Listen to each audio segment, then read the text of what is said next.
हाय, good morning everyone. कैसे हैं सभी? Welcome to India's largest e learning platform. आप सभी का बहुत बहुत स्वागत है। आई होप आप बढ़िया होंगे।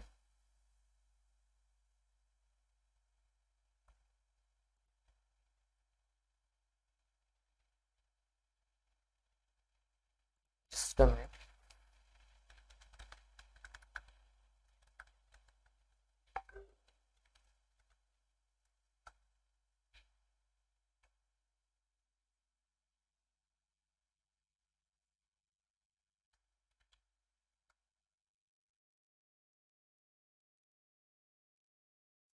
डियर सिस्टम में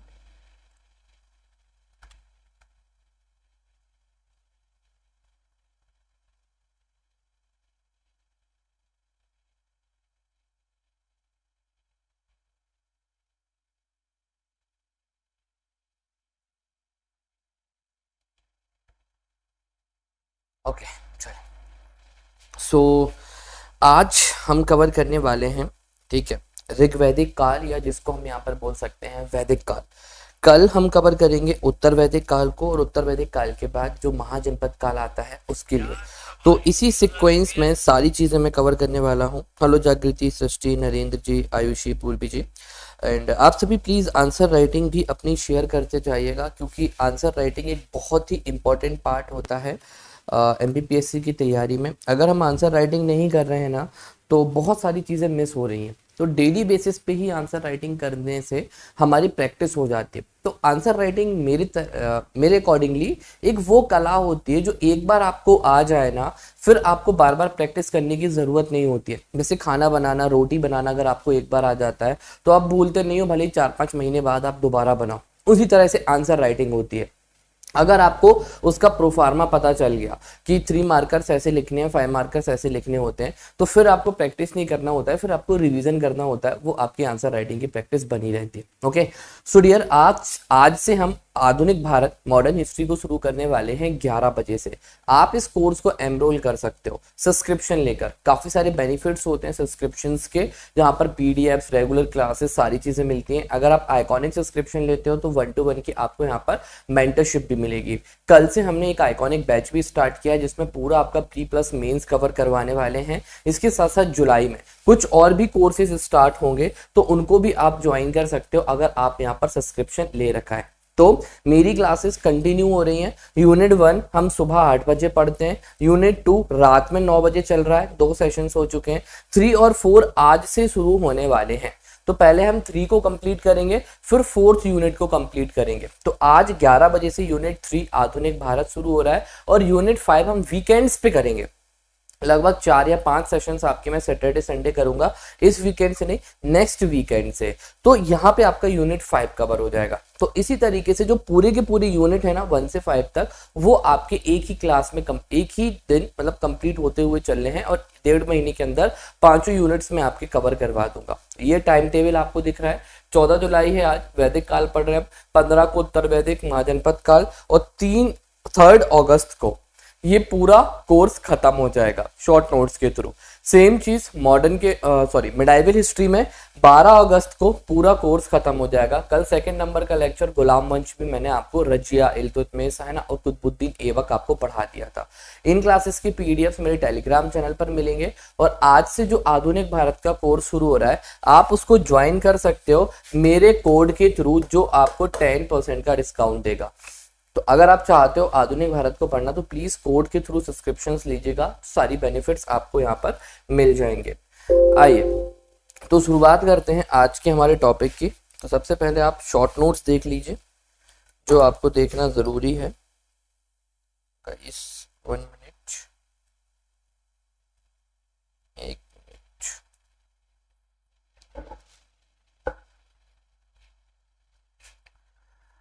सबसे पहले आपको शॉर्ट नोट्स दिखा देता हूँ। ये रहे वैदिक काल के शॉर्ट नोट्स। कैसे लग रहे हैं शॉर्ट नोट्स आप लोग?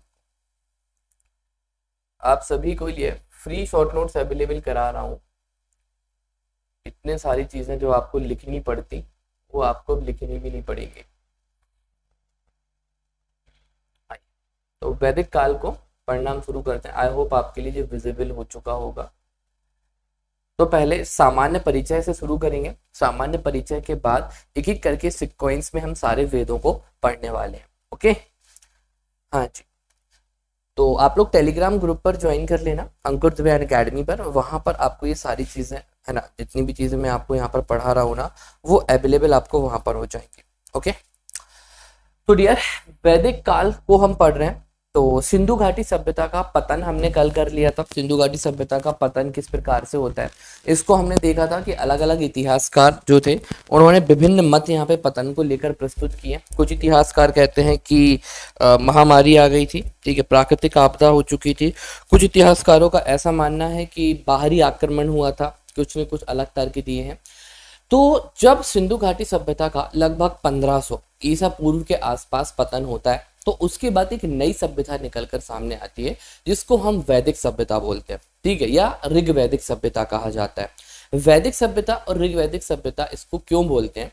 क्योंकि इस समय पर जितने भी जो हमारे वेद थे, जो हमारे साहित्य थे, इनकी उत्पत्ति इस टाइम पीरियड पर हुई थी। जैसे कि 1500 से लेकर 1200 या 1100 के बीच में ऋग्वेद की उत्पत्ति हुई थी। ऋ जो शब्द होता है, इसका अर्थ होता है छंद एवं चरण युक्त। जो ऋग्वेद होता है उसके जो ऋ का ऋषि में मतलब होता है, वो छंद का मतलब होता है। छंद का मतलब या फिर किसी भी चीजों को चरणों में एक युक्ति होना, ठीक है। तो ऋग्वेद की उत्पत्ति हुई थी, इसलिए इसको ऋग्वैदिक काल बोलते हैं।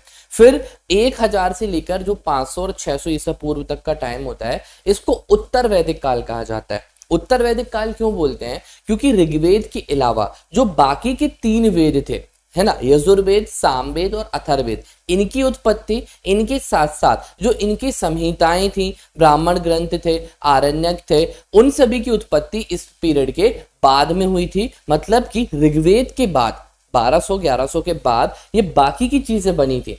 इस कारण से इसको हम उत्तर वैदिक काल यहाँ पे बोलते हैं। तो सबसे पहले अभी हम ऋग्वैदिक काल, जिसका टाइम पीरियड 1500 से लेकर सामान्यतः 1100 या 1000 तक माना जाता है, इसको आज हम पढ़ेंगे। तो ऋग्वैदिक काल क्या था, संहिताएं क्या थी, अरण्यक क्या थे, उपनिषद क्या थे, वेदांग क्या थे, इनकी रचना कब हुई, इनमें दिया क्या है। आज की क्लास में आपको इतनी सारी चीजें पता चल जाएंगे। आप लोग लूसेंट में पढ़ते हो, सामवेद को हम संगीत का जनक बोलते हैं। तो सामवेद बेसिकली है क्या, क्यों उसको संगीत का जनक कहा जाता है, आपको मैं जो कहते हैं ना वेद जो ओरिजिनल होते हैं, वो ओरिजिनल तो नहीं, उनकी जो पीडीएफ्स बनाई गई है ना, वो भी मैं आपको शो करूंगा कल वाली क्लास में कि पुराण दिखते कैसे, पुराण में बेसिकली लिखा क्या है, ठीक है। मैंने भी कुछ वेद पढ़ा है, ऋग्वेद पढ़ा है, मैंने ऋग्वेद के कुछ मंडल पढ़े हुए हैं। ऑलमोस्ट 80 से 90% ऑलमोस्ट ऋग्वेद में केवल अग्नि और इंद्र की बात की हुई है। केवल जैसे ऊपर लिखा रहता है, एक मंत्र लिखा रहता है, उसको नीचे डिस्क्राइब यहाँ पे किया गया है। तो सारे के सारे जो मंत्र वगैरह हैं और जितनी भी जो संहिताएं वगैरह दी गई है ऋग्वेद में, वो केवल इंद्र और अग्नि से डील करती हैं। आपको मैं कल कॉपीज दिखाऊंगा, अगर आपको इंटरेस्ट है इन सारी चीजों को पढ़ने में, तो एक पीडीएफ में आपसे एक लिंक शेयर कर दूंगा। उस लिंक में सारी हिस्टोरिकल चीजें दे रखी हैं, वेद, पुराण, अरण्यक वगैरह, पुराण, हर एक चीज उसमें डिटेल से पूरा दे रखा हुआ है। ओके, चलो। तो रचना काल के बारे में मैंने आपको बताया, 1000 से लेकर 1500 से लेकर 1000 ईसा पूर्व के आसपास थी। सबसे पुराना वेद अगर कहा जाता है तो ऋग्वेद को कहा जाता है। सबसे पुराना वेद कौन सा होता है? ऋग्वेद होता है, ठीक है। जैसा मैंने आपको बताया, इसकी रचना 1500 से 1000 के बीच में हुई थी। पंजाब में इसकी रचना हुई थी, कुछ यहाँ पे बताते हैं, कुछ ये कहते हैं नहीं, पंजाब में नहीं, सप्त सैंधव प्रदेश में हुई थी। अब पंजाब क्या है, सप्त सैंधव प्रदेश क्या होता है, ठीक है, आर्यव्रत रीजन कौन सा होता है, ब्रह्मव्रत क्या होता है, ये आज की क्लास में आपको मैं कवर करने यहाँ पर वाला हूँ। तो सबसे पुराना वेद किसको बोलते हैं हम? ऋग्वेद को बोलते हैं। ऋग्वेद में बेसिकली क्या दिया गया है, कुछ संहिताएं दी गई हैं, संहिताओं के साथ साथ इसमें कुछ मंत्र दिए गए हैं। ये जितने भी जो मंत्र हैं, ये सारे के सारे मंत्र इंद्र और इंद्र के साथ साथ अग्नि को समर्पित हैं।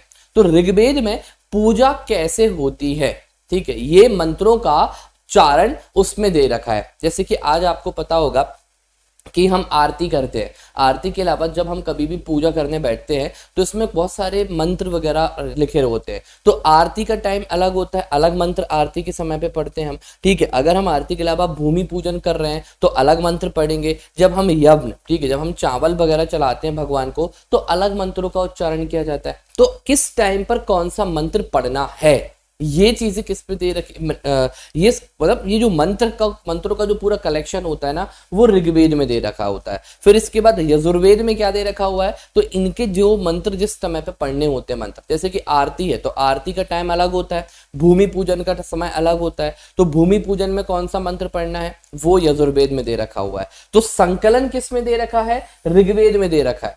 पूरे के पूरे जो मंत्र हैं लगभग 10,580 के आसपास टोटल ऐसी संहिताएं और मंत्र दे रखे हैं। तो उनका पूरा जो संकलन है वो ऋग्वेद में है। आगे जाके जब यजुर्वेद पढ़ाऊंगा तो बताऊंगा इसमें इन मंत्रों का उच्चारण किस जगह पर होता था। फिर सामवेद में क्यों संगीत वाला दिया गया, तो सबसे प्राचीन कौन सा हो गया हमारा, ऋग्वेद हो गया। रचाओं से संबंधित होता है। रचाओं का मतलब बेसिकली होता है कि जो मंत्र होते हैं, ठीक है, उनको यहाँ पर जो गद्य में होते हैं उनको रचाएं बोलते हैं।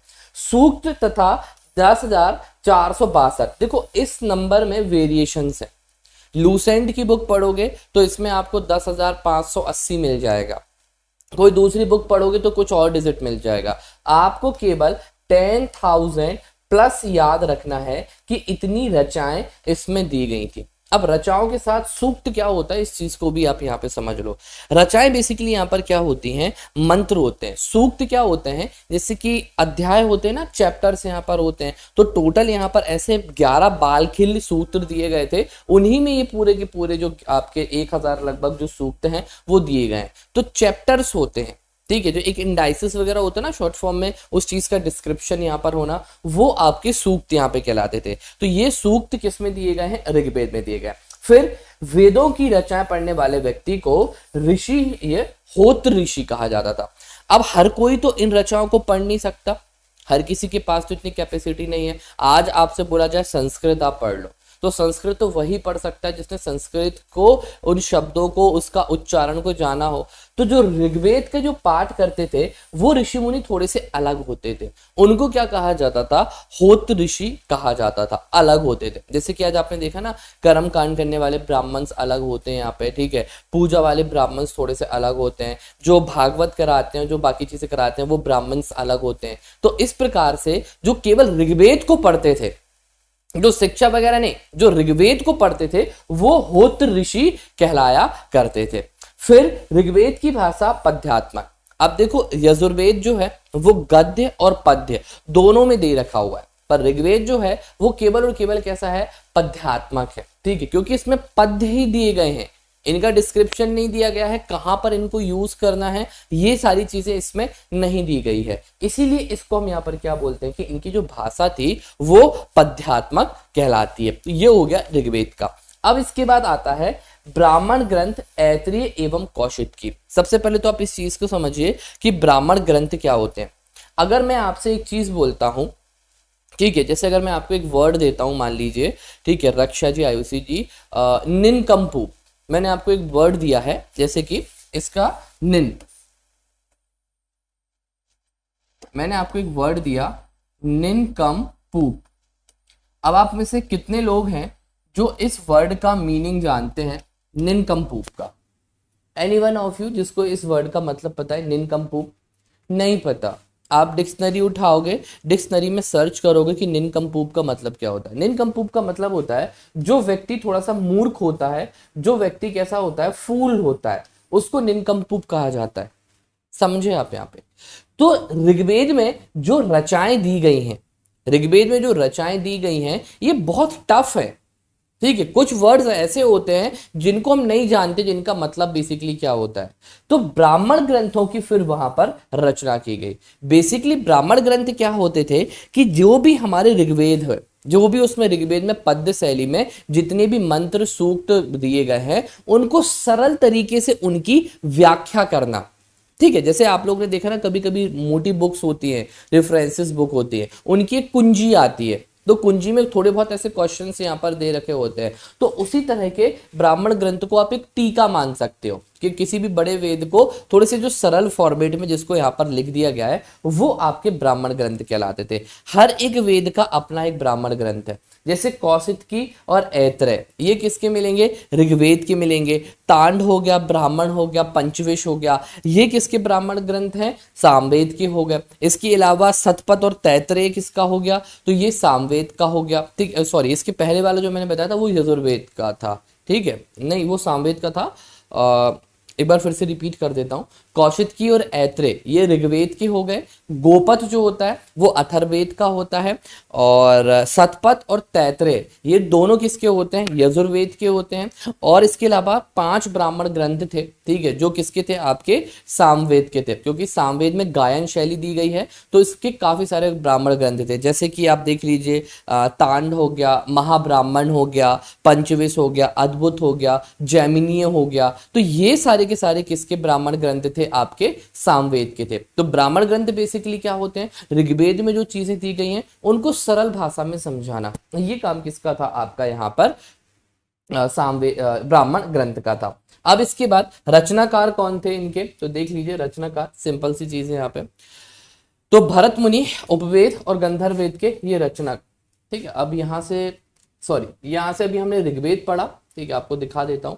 ये वाला जो हिस्सा था ये ऋग्वेद तक था। अब यहां से शुरू हो जाता है आपका दूसरा वेद जिसका नाम है आपका सामवेद। तो यहां से सामवेद शुरू हो रहा है। तो सामवेद के बारे में हम पढ़ेंगे, फिर इसके बाद नीचे से आप यहां पर देखोगे तो आपका दूसरा वेद शुरू हो जाएगा। ओके, तो ऋग्वेद अभी तक क्लियर है? किसी का कोई डाउट तो नहीं? क्या सुना था? हाँ, आज तक आपने ये काफी सारी चीजें सुनी होगी ना, पर इनको मैं कह रहा हूँ ना, इतना डिटेल से किसी ने आज तक नहीं समझाया ये ऋग्वेद में क्या होता है क्या नहीं होता है। तो आज वो सारी चीजें हम यहाँ पर पढ़ने वाले ना डिटेल से। हाँ जी, क्योंकि मैं क्या कर रहा हूँ ना, शॉर्ट नोट्स आपको प्रोवाइड कर रहा हूँ ना, तो शॉर्ट नोट्स में ये चीजें आपको डिफाइन मुझे करना पड़ेगा। अगर डिफाइन नहीं होंगी तो वो फिर चीजें समझ नहीं पाएंगे ना आप लोग, इसीलिए जरूरी भी है।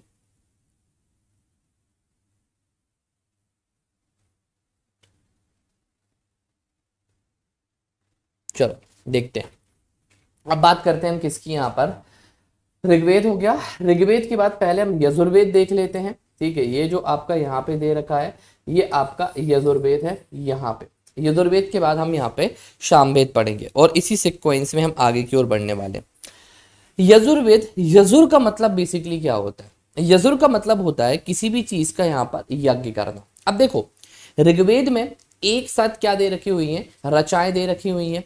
अब इन रचाएं और इन मंत्रों का कहाँ पर इस्तेमाल करना है? जैसे कि मान लीजिए एक टेबल है, ठीक है, डाइनिंग टेबल है। अब इस डाइनिंग टेबल में क्या रखा हुआ है? बहुत सारा खाना रखा हुआ है, ठीक है। उसमें स्टार्टर भी रखा है, उसमें मेन कोर्स भी रखा हुआ है, पापड़ भी रखा हुआ है, पापड़ के साथ साथ डेजर्ट भी रखा हुआ है। सारी चीजें उस टेबल पर रखी हुई हैं, पर आप टेबल पे रखी हैं। पर हमें खाना कैसे होता है? तो सबसे पहले हम स्टार्टर को खाते हैं थोड़ा सा, ठीक है। स्टार्टर के बाद फिर हम सैलेड वगैरह लेंगे, फिर हम मेन कोर्स के ऊपर आएंगे और लास्ट में हम यहाँ पर क्या करेंगे? डेजर्ट यहाँ पर खाएंगे। शुरुआत हम डेजर्ट से तो नहीं करते ना, शुरुआत कहाँ से करते हैं? हम स्टार्टर से करते हैं। यही करते हो ना जब आप खाना वगैरह खाने जाते हो कहीं बाहर भी, होटल में या घर पे। तो यही चीज एक ऋग्वेद के साथ होती है। ऋग्वेद में बेसिकली क्या किया गया है? सूर्य और अग्नि से संबंधित सारे के सारे मंत्र दे के रखे हुए हैं। 1 2 3 4 मंत्र नहीं है, बहुत सारे ऐसे हजारों में मंत्र दे रखे हैं। अब किस मंत्र का उच्चारण किस समय पर होगा?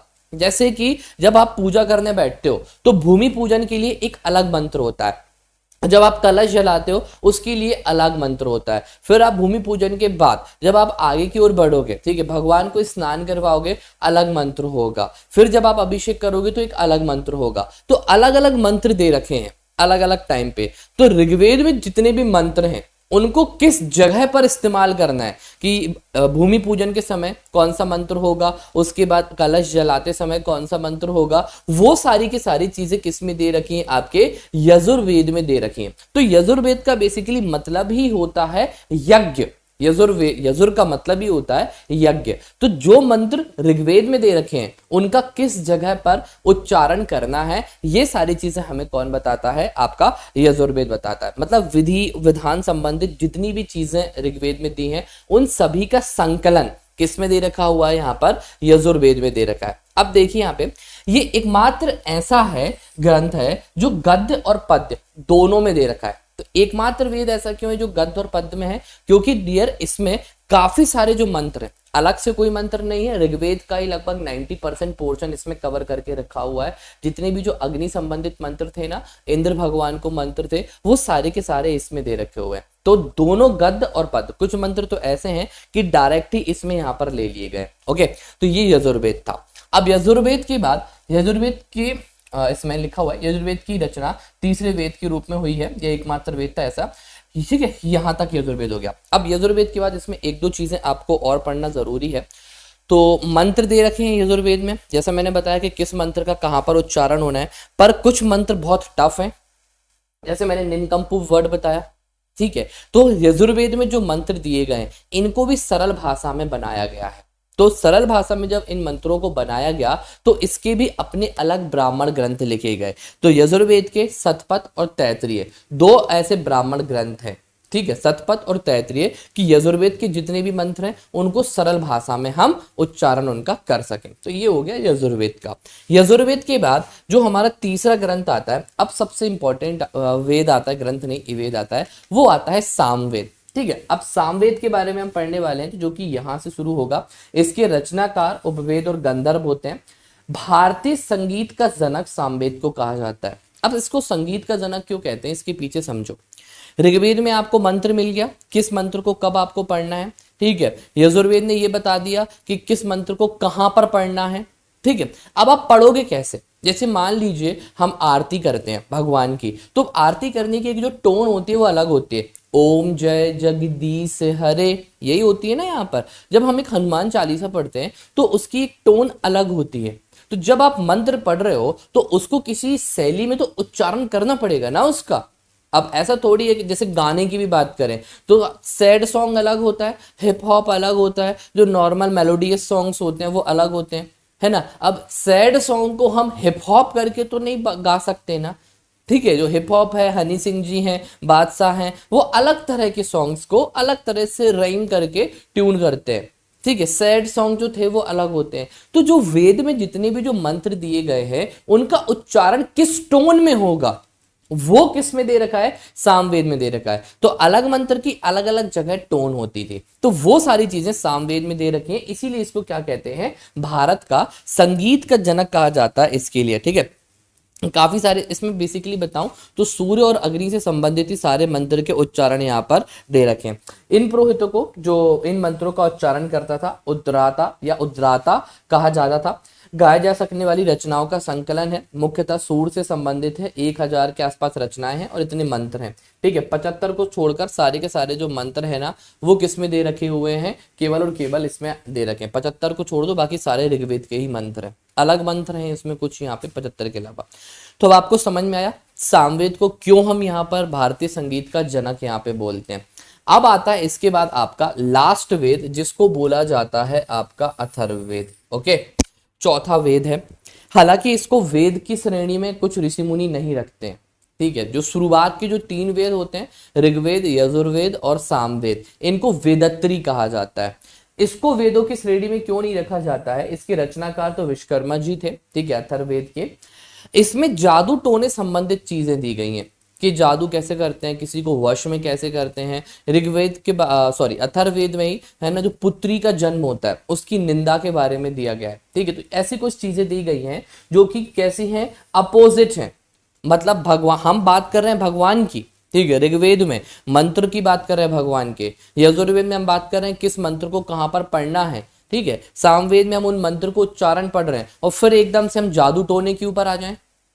क्या भगवान से संबंधित होता है क्या ब्लैक मैजिक, जादू? नहीं होता है ना। तो बाकी के 3 वेदों में तो भगवान के लिए सारी चीजें दी है, पर अथर्ववेद में तो ऐसा नहीं दिया, तो इसीलिए इसको वेदत्री से बाहर रखा है। पर चूंकि यहाँ पर वशीकरण, जादू टोना, दवाइयां वगैरह कैसे बनाते हैं, ये सारी चीजें इसमें दे रखी थी, इसीलिए इसको एक वेद की श्रेणी में फिर बाद में रख दिया गया, पर इन 3 वेदों की श्रेणी से अलग रखा गया। तो ये था आपका बेसिकली यहाँ पर अथर्ववेद। इसमें भी लगभग 731 के आसपास सूक्त यहाँ पर थे, ठीक है। 20 अध्याय टोटल इसके 20 चैप्टर हैं और 6000 के आसपास इसमें यहाँ पर मंत्र दे रखे हैं। तो किसी भी तंत्र विद्या का निवारण करना, वशीकरण करना, ये सारी की सारी चीजें किसमें दी गई हैं, इसमें दी गई हैं। जैसे आपने देखा ना आज के टाइम पीरियड के भी हमारे तांत्रिक होते थे, काफी सारे तंत्र विद्या करने वाले आज के टाइम पीरियड पे भी लोग हैं। तो जो तांत्रिक विद्या करते हैं तो उनको हम तांत्रिक बोलते हैं, उनको हम पंडित तो नहीं कहते ना, जो तंत्र विद्या करते हैं। उसी तरह से जो वेदों को जो पाठ करते थे वो अलग ऋषि मुनि होते थे और इसको वेदों की श्रेणी से अलग रखा जाता था। तो ये कहलाता है हमारा एक अथर्ववेद का। अब आइए इसके बाद कहानी को और आगे बढ़ाते हैं। ठीक है, तो यहां तक मैंने आपको कवर करवा दिया है। वेद हमने चारों पढ़ लिए हैं। अब वेदों के बाद आती हैं संहिताएं। बेसिकली संहिताएं क्या होती हैं? संहिताएं बेसिकली की देखा जाए तो चारों वेदों का जो सम्मिलित रूप होता है। जैसे देखा आपने कि ऋग्वेद में मंत्र दिए हैं, ऋग्वेद के ही मंत्र यजुर्वेद में आ गए, फिर सामवेद में आ गए, 75 मंत्र बस नए जोड़े गए। तो जो पूरे के पूरे जो वेदों में जो मंत्र दिए गए थे, जो संहिताएं दी गई थी, उन्हीं का एक सम्मिलित रूप संहिताएं कहलाता है। ठीक है, जितने भी जो मंत्र हैं, क्योंकि सारे के सारे ऑलमोस्ट 70-80% तो कॉमन मंत्र है ना, जो ऋग्वेद में दिए गए वही यजुर्वेद में जाते हैं, वही सामवेद में जाते हैं। तो इनका जो इकट्ठा जो कंपाइलेशन होता है वो संहिता यहाँ पे कहा जाता है। ठीक है, तो कंपाइलेशन को संहिता बोलते हैं। यही लिखा है, चारों वेदों का सम्मिलित रूप वेदों के मंत्र वाला खंड है। इसमें काव्य रूप में देवताओं के यज्ञ के लिए स्तुति की गई है। इनकी वैदिक भाषा संस्कृत होती है। बस इस चीज को याद रखना है यहाँ पे, ये मैंने आपको बता दिया कि वेदत्री किसको बोला जाता है। अब आता है इसके बाद सबसे इंपॉर्टेंट पार्ट। ठीक है, इसको भी पढ़ना आपको जरूरी है। इसको बोला जाता है वेदांग। क्या होता है वेदांग? के पहले कुछ चीजें आप लोग और समझ लीजिएगा। ठीक है, वो भी आपको बता देता हूँ। 6 प्रकार के बेसिकली वेदांग होते हैं। वेद के बाद आजकल रिसेंटली बहुत सारे कहते हैं ना, ट्रेंड बदल रहा है थोड़ा सा पढ़ाई करने का। तो वेद के साथ उपवेद भी होते हैं। उपवेद का बेसिकली मतलब क्या होता है? वेदों के ही खंड होते हैं। ठीक है, वेदों से ही रिलेट करते हैं यहाँ पे वो, तो इनको उपवेद कहा जाता है। जैसे कि ऋग्वेद है, ऋग्वेद में बहुत सारे मंत्र दिए गए हैं। ठीक है, तो कुछ आयुर्वेद से संबंधित जो मंत्र होंगे उनको ऋग्वेद से निकाल के एक आयुर्वेद बना दिया। तो है तो ऋग्वेद से ही रिलेट करता है तो ऋग्वेद के ही सारे के सारे मंत्र, तो इसीलिए एक आयुर्वेद बना दिया जिसमें केवल दवाई से संबंधित, आयुर्विद्या से संबंधित चीजें, तो वो आयुर्वेद हो गया। इसके बाद यजुर्वेद है, तो यजुर्वेद का कौन सा बना दिया गया? धनुर्वेद बना दिया गया, जो उपवेद है। तो यजुर्वेद में जो मंत्र थे, ठीक है, जो थोड़े से युद्ध के समय जिन मंत्रों का उच्चारण किया जाता था, शस्त्र के समय उच्चारण किया जाता था, उसको मिला के धनुर्वेद बना दिया। फिर आता है गंधर्व वेद। तो गंधर्व वेद सामवेद से संबंधित है। ठीक है, तो जो 75 मंत्र जो मैंने आपको अलग बताए थे ना सामवेद में जो थे, वो सारे के सारे उनकी व्याख्या करके गंधर्व वेद बना दिया। और फिर लास्ट में आता है आपका शिल्प वेद, जो कि अथर्ववेद का था। तो वेद और उपवेद ये सारे आपको याद करा दिए मैंने। तो आई थिंक अब आपको क्लियर हो चुका होगा क्यों इसको हम संगीत का जनक बोलते हैं सामवेद के लिए, यजुर्वेद में बेसिकली क्या चीजें दी गई हैं, और इसके साथ साथ ऋग्वेद क्या होता है। अब बात करते हैं यहाँ पर ऋग्वेद के बाद जो दूसरा टॉपिक आता है उसको बोला जाता है वेदांग। वेदांग क्या होते हैं, इनकी संख्या कितनी है, इनका बेसिकली मतलब क्या होता है, ये किस पर्टिकुलरली यूज में यहाँ पर आते हैं। अब देखो, मैंने आपको मंत्रों की बात की थी ऋग्वेद में। जैसे मैंने निनकंपूप बोला, एक वर्ड बोला, ठीक है, तो निनकंपूप का मतलब तो नहीं पता था। ठीक है, तो ऋग्वेद में निनकंपूप वर्ड दिया है। वेदांग बेसिकली क्या होते थे, इनकी संख्या तो 6 है। शिक्षा, कल्प, निरुत्तर, व्याकरण, छंद और ज्योतिष, ये 6 वेदांग यहाँ पर होते हैं।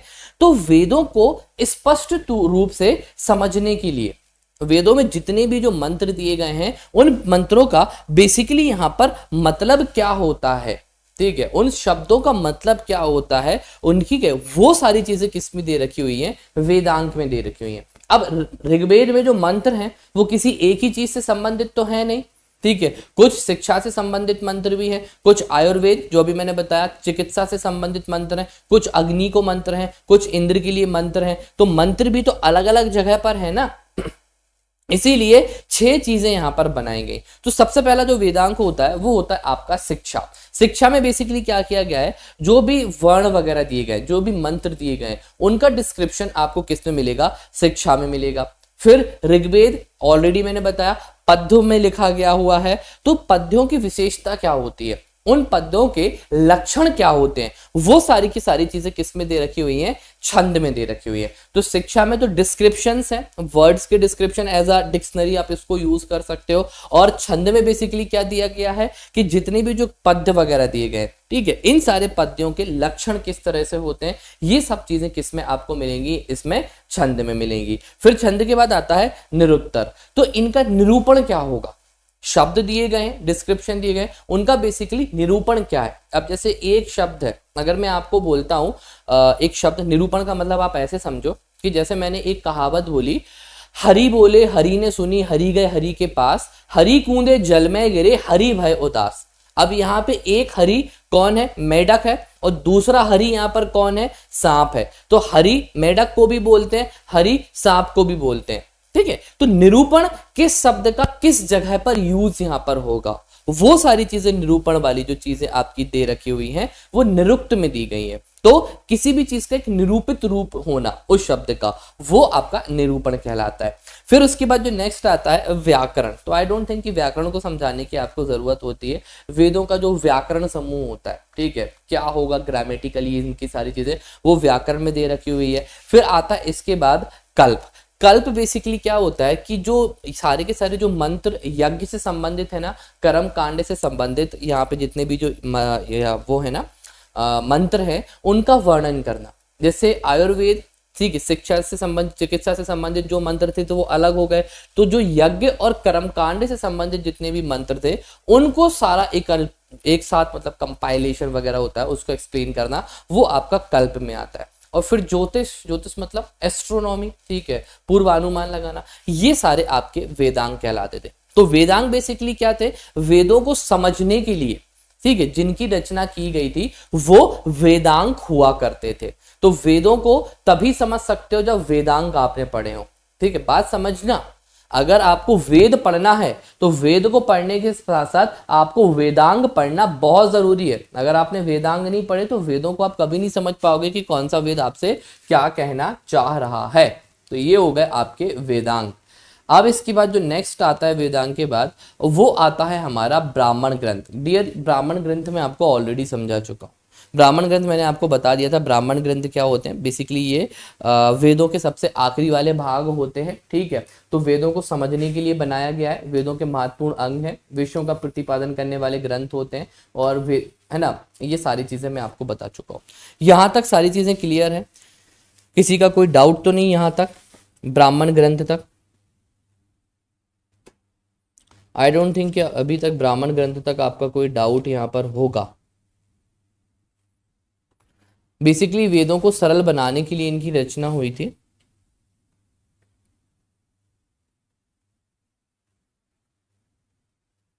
क्रियल है रक्षा जी, बाकी सभी अभी तक किसी का कोई डाउट तो नहीं है ना इसमें?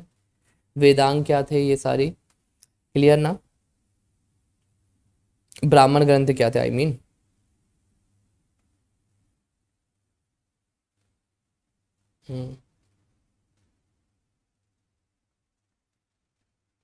चलो आगे देखते हैं। नेक्स्ट आता है हमारा ब्राह्मण ग्रंथ के बाद, ठीक है, जो आता है वो आता है अरण्यक।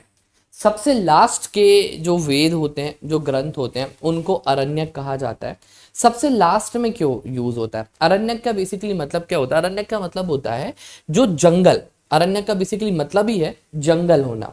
अब देखो हमारा जो हिंदू धर्म है, ठीक है, हिंदू धर्म में क्या किया गया है कि जो इंसान होते हैं ना, इनकी उम्र को 100 साल माना गया है ना, हम 100 साल तक जीते हैं ऐसा कहा गया पुरुषार्थ में। तो व्यक्तिगत जीवन को 100 साल तक माना है। इस व्यक्तिगत जीवन को 100 साल मानते हुए 4 भागों में बांट दिया गया है, ठीक है। तो हमारा जो जीवन होता है ना, इसको 4 भागों में बांटा है। एक जीवन होता है ब्रह्मचार्य, तो जब बच्चा पैदा होता है तब से लेकर 25 साल तक की उम्र होती है, ठीक है, ये पीरियड आपका ब्रह्मचार्य कहलाता है, क्योंकि आपकी शादी नहीं हुई होती है उस समय तक। शिक्षा अर्जन करना, घर से दूर जाना, ऋषि की सेवा करना, ये सारे काम आपको करने होते हैं, तो ये ब्रह्मचार्य होता है। फिर 25 के बाद 50 तक की जो उम्र होती है, ये गृहस्थ जीवन की उम्र कहलाती है। आपको शादी करना है, ठीक है, अपनी नेक्स्ट जनरेशन को लेकर आना है, उसको पढ़ाकर बड़ा करना है आपको, तो ये आपका गृहस्थ का काम कहलाता है। फिर गृहस्थ के बाद 50 के बाद 75 तक जो आपकी एज होती है वो होती है वनप्रस्थ वाली, अब वनप्रस्थ और अरण्यक ये दोनों एक दूसरे से रिलेट करते हैं। कैसे करते हैं इस चीज को समझो।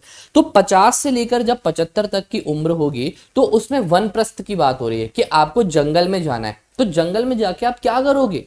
जंगल में जाके आपको तपस्या करनी है। आपको तपस्या के साथ साथ जो वहां की कंडीशन है, जैसे आप जंगल में जा रहे हो, आपको कांटा लग गया, दैट मीन्स कि आपको चप्पल पहननी पड़ेगी, पैर में खड़ाऊ आपको पहननी पड़ेगी। अब आपका पेट दर्द वहां पर हो रहा है तो जंगल में आप औषधियां देखोगे, आप पत्तों को देखोगे, किस पत्ते के खाने से मेरा पेट दर्द सही हो रहा है। ठीक है, आप अलग अलग जानवर को देखोगे, जैसे सपोज आप किसी जगह पर बैठकर आप तपस्या कर रहे हो, ठीक है, तपस्या में आप किसी मंत्र का उच्चारण कर रहे हो और वहां पर रोज एक मिट्ठू आता है, उसने आपके मंत्रों को पढ़ा और वो भी उच्चारण करने लगा।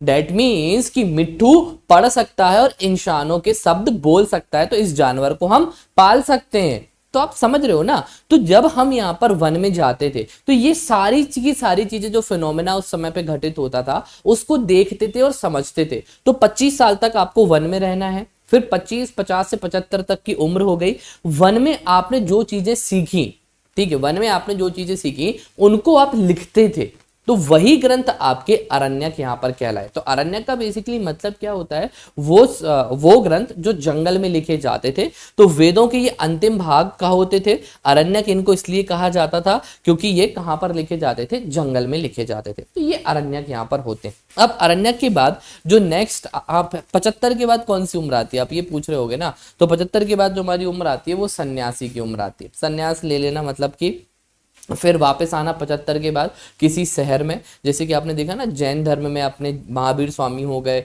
बौद्ध जी हो गए। तो सन्यास लेने के बाद, ज्ञान प्राप्त करने के बाद वो वापस आए, वापस आकर उन्होंने उपदेश देना शुरू किया। तो वही चीज आगे जाके होगी। तो यहाँ पर वेदों के भाग कौन से हो गए, अरण्यक हो गए।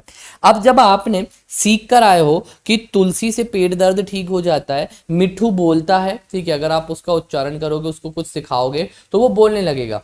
अब आप ये कहां सीख कर आए हो, जंगल में सीख कर आए हो, ठीक है। अब सीख कर आए तो आपने लोगों को शिक्षा देना चालू किया। अब आप लोगों को बताने लगे कि ऐसी ऐसी चीजें होती हैं। तो जिनको आप बताओगे जो आपकी बातों को सुनेंगे और लिखेंगे, ठीक है, तो उनके द्वारा लिखे गए ग्रंथों को उपनिषद कहा जाता था। उप का मतलब होता है पास में बैठना, उप का मतलब होता है पास में बैठना, निषद का मतलब होता है किसी भी चीज का एक डिस्क्रिप्शन होना।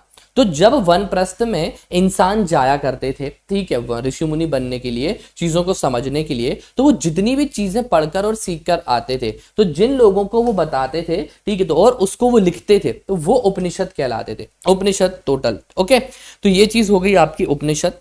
तो वेदों से ही रिलेट करते हैं, ये अरण्यक से रिलेट होते हैं। तो देख लीजिए, गुरु के जो समीप बैठकर जो विद्या सीखी जाती थी, वेदांग आध्यात्म विद्या से संबंधित थे। इनकी व्याख्या भारतीय दर्शन के आधार पर की गई। अब भारतीय दर्शन क्या होता है?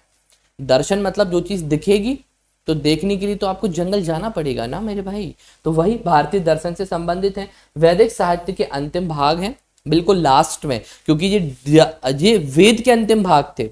क्योंकि जब व्यक्ति चला गया है वनप्रस्थ में, वहां पर ही तो देखा है ना अंतिम लास्ट स्टेज, फिर तो आके डिफाइन कर रहा है वो चीजों को।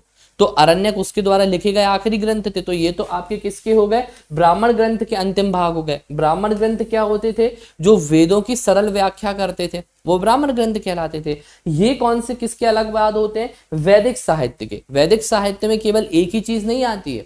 वैदिक साहित्य का मतलब होता है वेद, उपवेद, अरण्यक, ब्राह्मण ग्रंथ, सारी चीजें। तो जो सबसे लास्ट में जो लिखे गए थे वैदिक साहित्य में, वो उपवेद थे। टोटल इनकी संख्या कितनी थी? 108 थी। अब 108 हिंदू धर्म में पवित्र नंबर क्यों होता है? हर कोई क्यों बोलता है श्री श्री श्री 1008 108? 1008 कुछ भी नहीं होता है। जो लगाते हैं ना वो गलत लगाते हैं। 1008 कुछ नहीं होता है माय डियर। 1008 केवल होता है 108। तो जितने भी जो अरण्यक के ऋषि मुनि थे, उन्होंने जिन जिन चीजों को समझाया, ठीक है, जिन ऋषि मुनियों को एक्सप्लेन किया, वो टोटल 108 ऋषि मुनि थे। अब इन 108 ऋषि मुनियों ने अलग अलग उपनिषदों की रचना की। एक दो उपनिषद नहीं है, ठीक है, बहुत सारे, लगभग 108 ऐसे उपनिषद हैं जिनकी रचना इनके द्वारा की गई थी। पर हमें नहीं पता कौन सा उपनिषद किस ऋषि मुनि ने लिखा। जैसे कुछ उपनिषद के मैं नाम बताता हूँ, मुंडक हो गया, मुंडकाय हो गया, छंदोपनिषद हो गया, है ना, बृहददंडकारक उपनिषद हो गया, तैतरेय हो गया, ऐतरेय हो गया, प्रश्न हो गया, श्वेतास्वर हो गया। ये कुछ ऐसे उपनिषद के नाम है जो मैंने जस्ट आपको बताए हैं। अब हमें नहीं पता तैतरेय किसने लिखा है, ऐतरेय किसने लिखा है, प्रश्नोपनिषद किसने लिखा है, छंदोपनिषद किसने लिखा, किस ऋषि मुनि ने। तो 108 ऋषि मुनि थे ये तो पता है, पर लिखा किसने है ये नहीं पता। तो इसीलिए 108 की माला 108 बार की जाती है कि जिस ऋषि मुनि ने कभी जिस ग्रंथ को लिखा होगा वो एक ना एक बार तो उसके ऊपर अंटी सही बैठेगी। तो 108 बार अगर आप किसी चीज को 108 बार घुमा रहे हो ना तो वो एक ना एक बार सही जगह बैठता है। इसीलिए 108 की माला 108 बार की जाती है और हिंदू धर्म में पवित्र नंबर 108 माना जाता है। ठीक है, तो ये हो गए आपके उपवेद। आइए इसके बाद आगे की ओर बढ़ते हैं, थोड़ा और समझते हैं। आई होप आपको जो आज जानकारी मिल रही है ये कहीं नहीं मिली होगी। सृष्टि, पूजा जी, रक्षा, ये कहीं सुनी थी जानकारी इसके पहले कभी? साधना, कान्हा, पूर्वी, आयुषी, रिया। बहुत टफ होता है ये, पर यह है कि एक बार अगर आपने इनको समझ लिया ना तो आपको बार बार इनको समझने की जरूरत ही नहीं पड़ेगी। हाँ जी, अगर एक बार आपने समझ लिया ना, मेरे से ही सुना था बहुत सारी चीजें। आइए अब आगे की ओर बढ़ते हैं, कुछ और चीजें हैं। सभा और समितियां बेसिकली क्या होती थी? सभा, समिति और विदत। ठीक है, तो सभा समिति क्या थी? बेसिकली ये एक कहते हैं प्रजापति जी इनकी बेटियों के नाम हुआ करते थे। ठीक है, फिर इसके बाद सभा समिति क्या थी? ये एक प्रकार की प्रतिनिधि संस्थाएं हुआ करती थी। ठीक है, जितनी भी जो सभा समिति हैं ये प्रतिनिधि संस्थाएं थी। सभा वृद्ध और अभिजात लोगों की संस्था थी, समिति जन सामान्य की समिति थी। सभा वृद्ध और अभिज्ञात लोग, इसका मतलब बेसिकली क्या होता है कि आज भी आप समाज में देखते हो तो अलग अलग प्रकार के हमारे यहाँ पर, ठीक है, जो बड़े लोग होते हैं, वृद्ध होते हैं, वो अलग होते हैं। ठीक है, तो उनकी कम्युनिटी एक अलग होती है। जो यंगस्टर होते हैं उनकी कम्युनिटी अलग होती है। जैसे हमारे यहाँ पर आज देख रहे हो ना, जो महिलाएं हैं वो किटी पार्टी करती है, तो हर लड़की हर महिला तो किटी पार्टी का हिस्सा नहीं होती, तो किटी पार्टी करने वाली लेडीज ज्यादा होती हैं, वो अलग होती हैं। ठीक है, इसी तरह से आज भी आप समाज में वेरिएशंस देखते हो। तो वृद्ध और अभिजात लोगों की जो संस्था थी, मतलब कि जो थोड़े से इंटेलेक्चुअल होते थे, ठीक है, जिनमें कुछ अलग ज्ञान होता था, तो वो लोग जो अपना ग्रुप बनाते थे यहाँ पर, वो सभा कहलाती थी। समिति बेसिकली क्या होती थी? जन सामान्य, जो लोकल होते हैं, सभी होते हैं, जो समुदाय होते हैं, ठीक है, वो आपके समिति कहलाती थी। समिति के सभापति को ईशान कहते थे। ठीक है, क्योंकि इसका एक प्रधान भी तो होगा जो इस चीज को क्या करेगा, डील करेगा, तो ये ईशान कहलाता था। ऋग्वेद में सभा और समिति को प्रजापति की पुत्रियां कहा गया है। इसके साथ साथ एक और सभा होती थी जिसको विदत कहा जाता था। विदत क्या होता था? सभा और समिति ये दोनों तो राजा के कार्यों में मदद करती थी। विदत बेसिकली क्या होता था कि जो गांव के जितने भी जो बिल्कुल ओल्ड पर्सन होते हैं, ये जो रिटायर पर्सन होते हैं, ठीक है, जो कभी किसी राजा के अधीनस्थ रहे होंगे, उन्होंने काम किया है, अब वो रिटायर हो चुके हैं किसी भी कारणवश, तो उन लोगों का ग्रुप यहाँ पर विदत कहलाता था। तो विदत और सभा में बेसिकली अंतर यहाँ पर यही होता था कि जो विदत था वो ज्यादा पुराने और ज्यादा ओल्ड पर्सन और जो रिटायर टाइप के हो गए थे, उनका ग्रुप आपका विदत कहलाता था। ओके, तो ये एक सभा समिति वाला हिस्सा हो गया। पुराण की संख्या पढ़ लेते हैं। पुराण बेसिकली क्या थे? 18 इनकी संख्या है। लोमहर्ष और उग्रश्रवा ऋषि मुनि ने लिखा था। पुराण क्या थे? पुराण को सबसे लास्ट में लिखा गया था। सबसे लास्ट का बेसिकली मतलब क्या होता है? जितने भी जो पुराण है ना, इनकी रचना हुई थी गुप्त काल में। ठीक है, गुप्त काल में पुराणों की रचना हुई थी। तो मत्स्य पुराण सबसे पुराना है और भारतीय ऐतिहासिक कथाओं का सबसे अच्छा क्रमबद्ध ज्ञान है। अब ऐतिहासिक कथाएं क्या होती हैं इस चीज को समझो। जैसे कि मैंने आपको बताया कि एक ऋषि मुनि थे, ठीक है, वो कहाँ पर गए? वन में गए, ठीक है, वन प्रस्थ में गए। अब वो दार्शनिक चीज उन्होंने क्या क्या देखा, तो अब उन्होंने जो चीजें देखी होंगी उसके बारे में उन्होंने क्या किया? एक्सप्लेन किया। तो लोगों ने उसको उपनिषद में लिखा। इसके साथ साथ जो और कहानियां ट्रेडिशनल में आ गई, ठीक है, जो कहानियां बनती गई, जो दार्शनिक चीजें रही, जो लोगों ने देखा, जिस चीज का अनुभव किया, वो सारी की सारी चीजें किसमें मिलती हैं? पुराण में मिलती हैं। तो जो पूरा का पूरा ऋग्वेद का जो सारा हिस्सा था ना, जितना भी जो पूरा हिस्सा आपको मिलेगा, वो सारी चीजें किसमें मिलेंगी? पुराण में मिलने वाली हैं। तो जो कहानियां थी, अलग अलग जितनी भी कहानियां रही हैं, वो सारी की सारी कहानियां किस में है? पुराण में है। तो बेसिकली पुराण क्या था? एक कहानियों का, ऐतिहासिक कथाओं का पूरा एक क्रमबद्ध ज्ञान रहा है। जैसे आपने सुना ना कभी, आपने सुना होगा सत्यनारायण जी की कथा के समय और दूसरी कथा के समय एक स्टोरी को सुनाया जाता था। जैसे कि वो स्टोरी आती है ना, मुझे एग्जैक्टली नाम याद नहीं आ रहा है उन महिला का, ठीक है, कि सत्यनारायण भगवान की प्रसाद को वो छोड़कर आ जाती हैं, ठीक है, तो उनके पति की वो नाव डुबा दी जाती है, फिर उस वो व्रत को करती हैं तो दोबारा नाव आ जाती है, फिर वो चोर वगैरह उनका कुछ सामान चोरी करके ले जाते हैं, वहां रख जाते हैं, है ना। ऐसा एक कथा आप लोग ने आई थिंक सुनी होगी ना। तो उसी तरह की जितनी भी जो कथाएं होती है ना, वो सारी की सारी कथाएं किसमें दे रखी हुई हैं? पुराण में यहाँ पर दे रखी हुई हैं। तो अमरकोश में पुराणों को 5 विषय बताए गए हैं, मार्कंडेय, विष्णु पुराण, भागवत पुराण, ये कुछ प्रमुख यहाँ पर पुराण है, ठीक है। तो टोटल 18 पुराण है और अभी इनकी अभी जो एट प्रेजेंट हमारे पास जितने भी पुराण अवेलेबल है वो लगभग 11-12 पुराण है। ओके, अभी तक पूरे पुराण हमारे पास बचे ही नहीं है। मार्कंडेय, विष्णु पुराण, ये सारे पुराण थे। ओके, आइए अब इसके बाद नेक्स्ट पॉइंट के ऊपर चलते हैं। नेक्स्ट पॉइंट आता है हमारा अमाजू, ठीक है। 3 मार्क्स में ये क्वेश्चन आपसे पूछा जा सकता है, अमाजू बेसिकली क्या होता है। तो आज के टाइम पीरियड पे भी आप देखते हो बहुत सारी ऐसी महिलाएं होती हैं जो शादी नहीं करती हैं। उस टाइम पीरियड पे भी कुछ ऐसी महिलाएं होती थी जो शादी नहीं करती थी, तो जीवन भर जो अविवाहित रहती थी, ठीक है, और भगवान के लिए जो समर्पित हुआ करती थी, उन महिलाओं के लिए बेसिकली इस शब्द का यूज किया जाता था, अमाजू। ओके, फिर ऋग्वैदिक कालीन अधिकारी, तो यहां से क्वेश्चंस बनते हैं। जैसे 2019 में एक क्वेश्चन आया था ऋग्वैदिक पंचजन, एक क्वेश्चन आपसे पूछा गया था ऋग्वैदिक पंचजन, यहां से क्वेश्चंस आपके बन जाते हैं।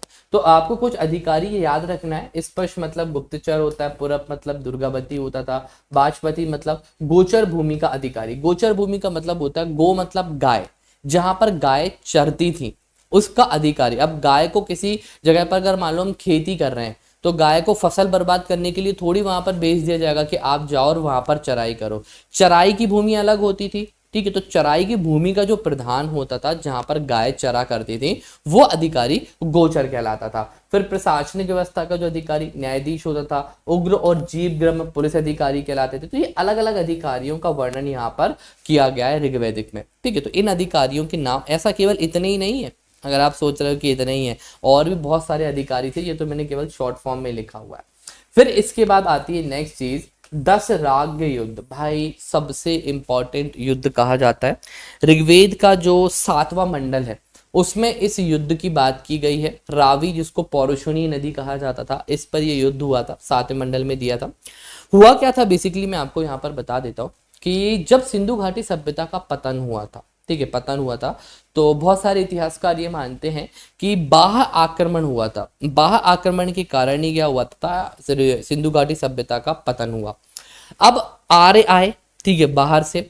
तो आर्य जब बाहर से हमारे यहाँ पर आए तो हमारे यहाँ पर भी तो बहुत सारी ऐसी जातियां थी जो रहा करती थी, ठीक है, सुनना।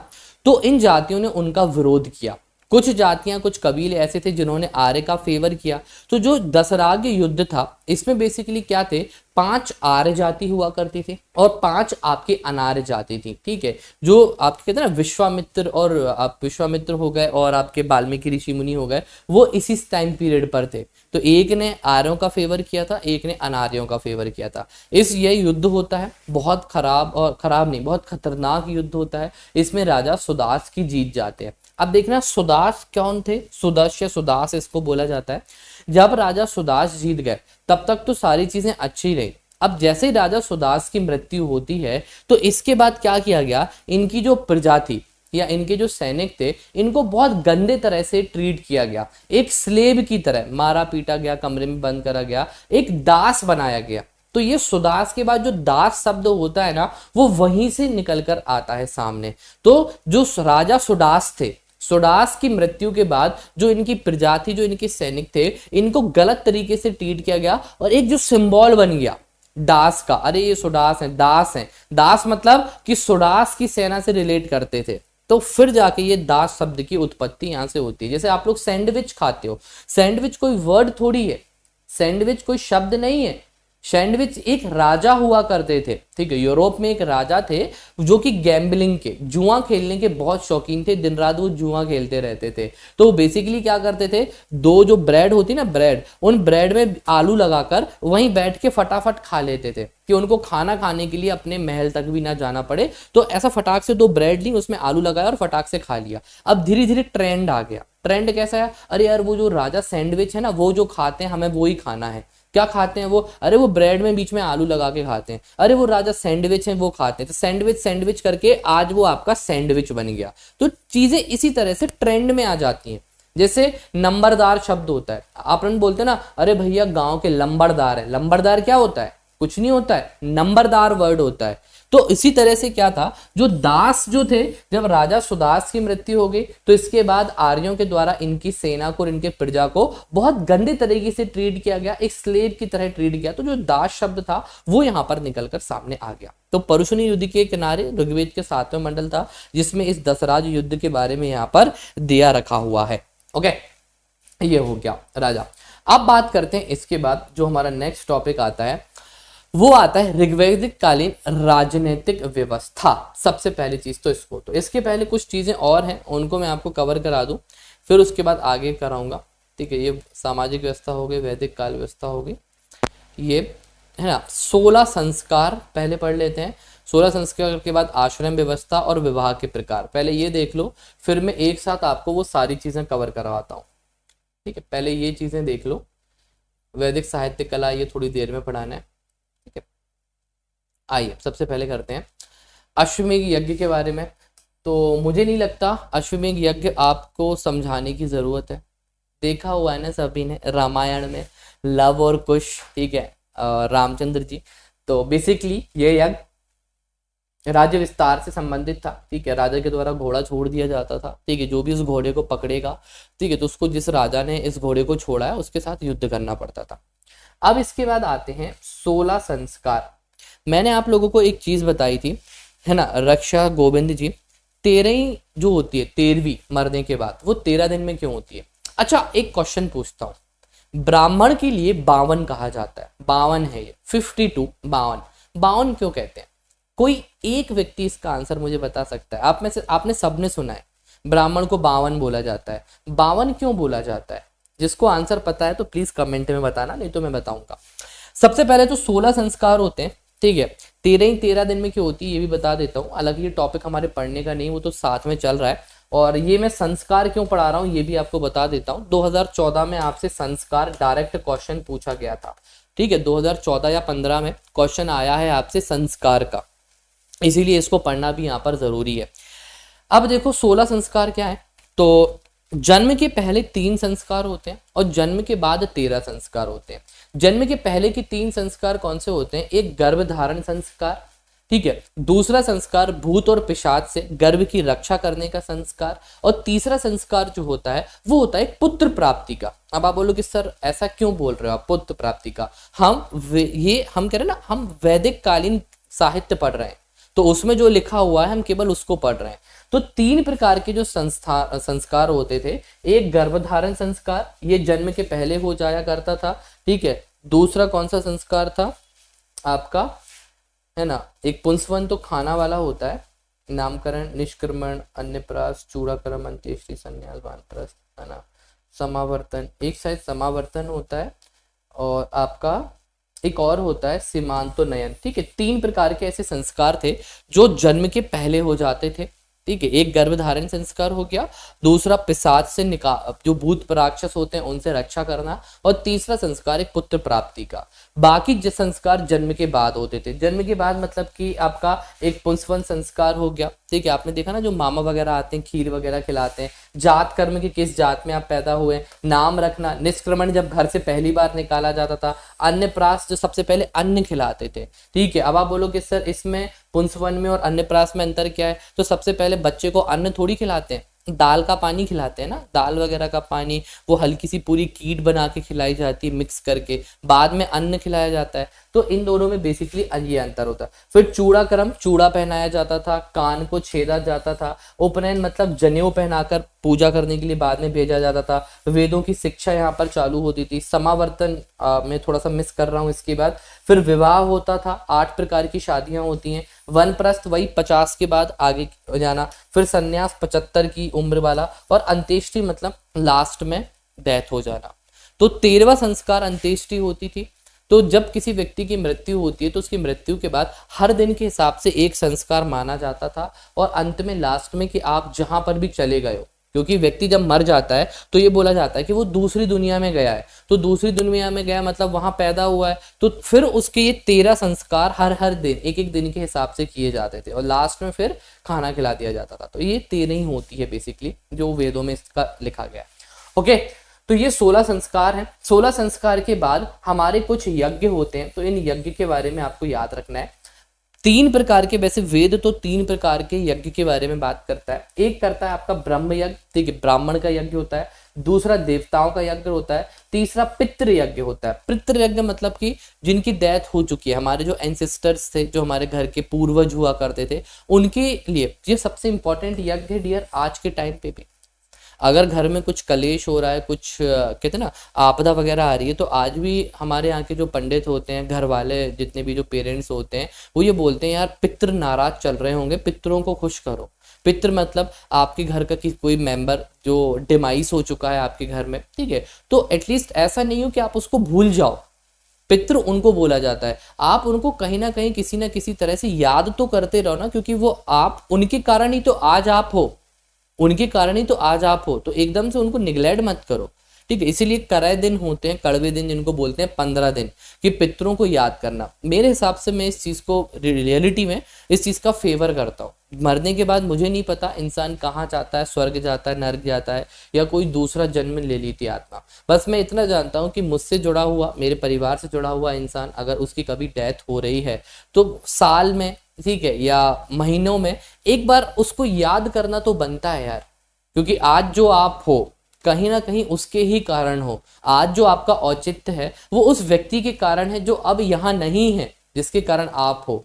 तो कभी एक पर्टिकुलर एक टाइम होता है उसको याद करने का। ओके, तो पितृ यज्ञ होता था, ठीक है, अपने पितरों को यहाँ पर याद करने के लिए यज्ञ होता था। फिर एक नृग यज्ञ होता था, जो अतिथि आपके यहाँ पर आते थे, ठीक है, अतिथि मतलब कि वो, ठीक है। फिर उसके बाद भूपति और बलि यज्ञ। बलि यज्ञ मतलब जिस यज्ञ में राजा या राजसूय यज्ञ हो गया है ना, बृहस्पति यज्ञ हो गया, वो सारे इसमें आया करते थे। तो इस प्रकार से ये सारे के सारे यज्ञ होते थे, ठीक है।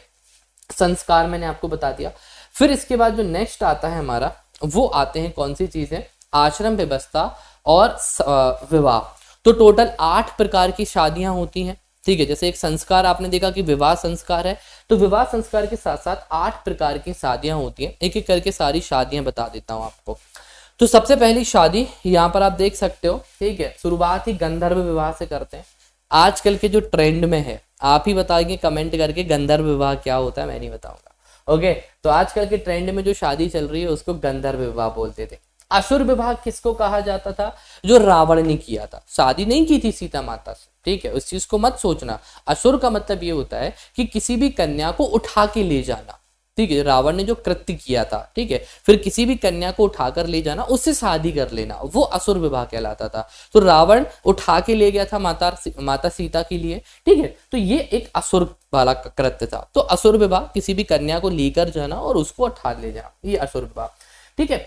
अब राक्षस विवाह बेसिकली यहाँ पर क्या होता था, राक्षस विवाह मतलब होता है कि जब किसी राजा के ऊपर आप अटैक करो और उसकी जो वाइफ्स वगैरह हैं उनसे शादी यहाँ पर कर लो, तो ये कौन सा कहलाता था, राक्षस विवाह कहलाता था। ओके, इसके बाद आता है पिशाच विवाह, सबसे गंदा विवाह, किसी भी लड़की के लिए सम्मोहित वगैरह कर लेना, ठीक है, ये कहलाता था पिशाच विवाह, ठीक है, सम्मोहित कर लेना, ये पिशाच विवाह के अंदर आता था।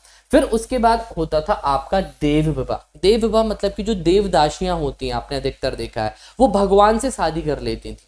अधिकतर देवदासियां जो होती थी वो आपका किसके अंदर आता था, देव विवाह के अंदर आता था। फिर होता था आपका एक आर्य विवाह। आर्य कौन होते थे उस समय के, ऋषि मुनि हुआ करते थे ना, तो अपनी कन्या को किसी ऋषि मुनि के पास या किसी एक देव पुरुष के पास समर्पित कर देना और कन्या के बदले कुछ चीज वापस ले लेना। कुछ चीज का मतलब ये होता है एक गाय हो गया या भूमि का टुकड़ा हो गया, ये चीज लेना। तो ये आपके आर्य विवाह कहलाते थे। फिर उसके बाद होता है सबसे अच्छा विवाह, वो कहलाता था प्रजापति विवाह। सबसे अच्छा विदाउट डाउरी, विदाउट डाउरी वाले जो शादी होता था वो आपका कौन सा, प्रजापति विवाह कहलाता था। प्रजापति विवाह के बाद ब्रह्म विवाह। तो ब्रह्म विवाह और देव विवाह ऑलमोस्ट ये सेम ही होते थे। जो बहुत विख्यात ऋषि मुनि होते थे उस टाइम पीरियड के, जो भगवान के स्वरूप कहे जाते थे, तो उनके पास जाके अपनी कन्याओं को वहां पर छोड़ दिया जाता था कि इनडायरेक्टली हमने आपसे शादी करा दी गई है। तो ये कहलाते थे आपके ब्रह्म विवाह। तो ये 8 प्रकार के विवाह हुआ करते थे। इसके अलावा 2 और होते हैं, एक अनुलोम विवाह होता है, एक प्रतिलोम विवाह होता है। अनुलोम का मतलब उच्च वर्ण का लड़का और निम्न वर्ण की लड़की, ये अनुलोम। प्रतिलोम का मतलब होता है उच्च वर्ण की लड़की और निम्न वर्ण का लड़का। तो ये कुछ विवाह के 8 प्रकार होते हैं। इसके बाद नेक्स्ट आता है हमारा आश्रम व्यवस्था। दोस्त ये मैं आपको अभी थोड़ी देर पहले ही समझा चुका हूँ। आश्रम व्यवस्था बेसिकली क्या होती है ये मैंने आपको एक्सप्लेन अभी कर दिया था। ओके, तो वेदों का पूरा एक हिस्सा मैंने आपको समझा दिया यहाँ पे। तो ये आपके शॉर्ट नोट्स थे और ये आपके प्रैक्टिस क्वेश्चंस यहाँ पे दे के रखे हुए हैं। एक बार इन प्रैक्टिस क्वेश्चंस के ऊपर भी नजर मान लो जो मैंने आपको दे के रखा हुआ है। ये मैं आपको कल समझाऊंगा वर्ण व्यवस्था के बारे में सारी चीजें। ये हैं आपके प्रैक्टिस क्वेश्चन। जैसे कि संस्कार, 2014 में आपसे ये क्वेश्चन पूछा गया था। एमपीपीएससी में ही ये क्वेश्चन आया है 2014 में। अब आप कैसे लिखोगे इस क्वेश्चन का आंसर जो आपसे 2014 में पूछा गया? ठीक है, यहां आप डालोगे सबसे पहले इनकी संख्या। यहां आप लिखोगे संख्या, टोटल कितनी थी इनकी संख्या, 16। दूसरे पॉइंट में यहां पर आप क्या डालोगे, ठीक है, ऋग्वेद काल में प्रचलित, ऋग्वेदिक काल में प्रचलित थे, तो ये डालोगे। तीसरा नंबर पे आप क्या डालोगे, कुछ संस्कार के नाम लिख देना जो आपको याद है। जैसे उपनयन हो गया, अंत्येष्टि हो गया, अन्नप्राशन हो गया, ठीक है, ये कुछ संस्कार के नाम डाल दो। इस तरह से आपका आंसर कोट होगा संस्कार वाला। नेक्स्ट क्वेश्चन आपसे पूछा गया था ऋग्वेद। ऋग्वेद को कैसे लिखोगे आप? यहाँ से सबसे पहले ऋर, जो ये शब्द लिखा है ना ये, इसका मतलब क्या होता है? इसका मतलब होता है यज्ञ करना। तो यहाँ पे लिखोगे ऋर का मतलब होता है यज्ञ। फिर दूसरे नंबर पे लिखोगे सबसे पुराना वेद। तीसरे नंबर पे आप क्या डालोगे, ठीक है, 10 मंडल हो गया, 10,580 या 10,400 प्लस युक्तियां हो गई। ये पॉइंट आप यहाँ पे लिखोगे, ये आपका आंसर होगा। फिर आपसे एक और क्वेश्चन पूछा गया था 2019 में, ऋग्वैदिक पंचजन क्या होता है? बड़ा अच्छा क्वेश्चन था। तो ऋग्वैदिक मतलब ऋग्वेद का पीरियड जो टाइम चल रहा था, ठीक है, और पंचजन का मतलब होता है 5 जन। तो ऋग्वेद के टाइम पीरियड पे जो यज्ञ हुआ करते थे इसमें, ठीक है, 5 लोगों के बैठने की बात की गई है, ठीक है, 5 जो व्यक्ति होते थे वो इसमें बैठते थे। तो 4 वर्ण होते थे और 5वां जो होता था वो निषाद होते थे। 4 वर्ण का मतलब कौन होता है? ब्राह्मण, क्षत्रिय, वैश्य, शूद्र। वर्ण व्यवस्था की बात की गई तो 4 ये हो गए। निषाद बेसिकली क्या होते थे? निषाद का मतलब ये होता था जो अनुलोम और प्रतिलोम विवाह होते थे ना, उच्च वर्ण का लड़का निम्न वर्ण की लड़की या उच्च वर्ण की लड़की निम्न वर्ण का लड़का, अनुलोम और प्रतिलोम विवाह के फलस्वरूप, ठीक है, जो संतान की उत्पत्ति होती थी उसको वर्ण संकर कहा जाता था। वो वर्ण संकर कहलाती थी। तो कई बार क्या होता था कि निम्न कुल का लड़का या निम्न कुल की लड़की से शादी कर ली जाती थी और जो संतान उनसे उत्पत्ति होती थी कई बार उसको निषाद कहा जाता था। ओके, तो ऋग्वेद के टाइम पे जो भी मंत्र, जितने भी जो यज्ञ होते थे उनमें 4 वर्ण, ब्राह्मण, क्षत्रिय, वैश्य, शूद्र और इसके साथ साथ जो निषादों की बात की गई है, ठीक है, इनको मिलाकर 5 लोग बना करते थे। तो ये ऋग्वैदिक पंचजन होते थे। ब्राह्मण ग्रंथ क्या लिखोगे? ये क्वेश्चन मैंने आपको देके रखा हुआ है, तो आप इनको डायरेक्ट इसका अर्थ लिखकर यहाँ पे आप एक्सप्लेन कर दोगे कि वेदों को समझने हेतु, ठीक है, वेदों के सरल भाग या वेदों को समझने हेतु ब्राह्मण ग्रंथों की रचना की गई है, पहला ये। और उदाहरण में डाल दोगे गोपद, सतपथ, ऐतरेय, ठीक है, ये उदाहरण हो जाएगा। फिर दशराज युद्ध कहाँ लिखोगे? तो ऋग्वेद के 7वें मंडल में वर्णित, ठीक है, आर्य और अनार्यों के बीच हुआ युद्ध, ठीक है, और यहाँ लिख दोगे तीसरे में विजय राजा सुदास। इस तरह से आप 3 मार्क्स के आंसर्स को लिखोगे। बाकी के जो जो क्वेश्चंस मैं आपको जो दे रहा हूँ इनके आंसर्स मैं आपको कल बताऊंगा, क्योंकि क्लास बहुत लंबी हो जाएगी। ये क्वेश्चंस आपको मैंने दिए हैं, ये कल एक्सप्लेन करवाऊंगा मैं सारे। तो वैदिक, उत्तर वैदिक और महाजनपद वाला हिस्सा आपका कल कवर होगा। यहाँ तक क्लियर है? कोई डाउट तो नहीं किसी का? संस्कार का मीनिंग होता है एटिकेट्स। ओके, क्लियर है यहाँ तक? किसी का भी कोई डाउट तो नहीं? क्वेश्चंस मैं आपके कल करवा दूंगा।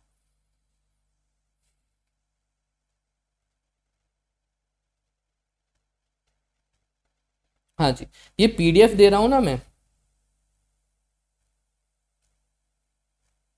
अच्छा, पीडीएफ शेयर नहीं हो रही है, मैं अभी टेलीग्राम ग्रुप पे ऑन कर देता हूँ।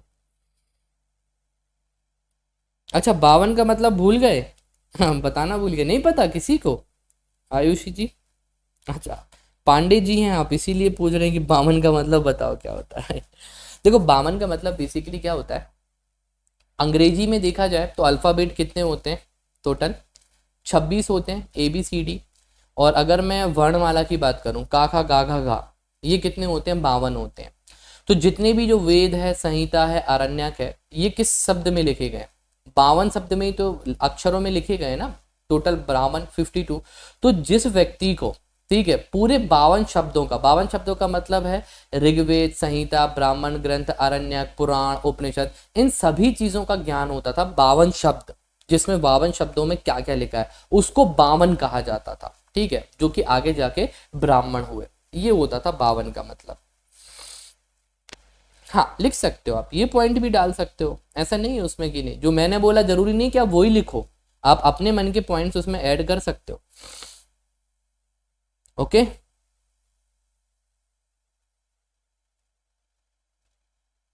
हाँ जी, क्लियर हुआ है ना? महाभारत ये सब 52 वर्ड्स में है। जिनको ये पता होता था, जो इनको मतलब समझते थे, उनको 52 बोलते थे, तो वो 52 52 होने लगा। ओके, तो डियर 11 बजे मिलते हैं। 11 बजे भी हमारी आज मॉडर्न हिस्ट्री की क्लास है, तो मॉडर्न हिस्ट्री की क्लास अटेंड करना है। इसमें आज हम जो विदेशी कंपनियां हैं ना, उनके आगमन के बारे में पढ़ने वाले हैं, तो मिस मत करना, आज की क्लास भी बहुत इंपॉर्टेंट है। ओके, तो 11 बजे मॉडर्न हिस्ट्री के टाइम पीरियड पर मिलते हैं।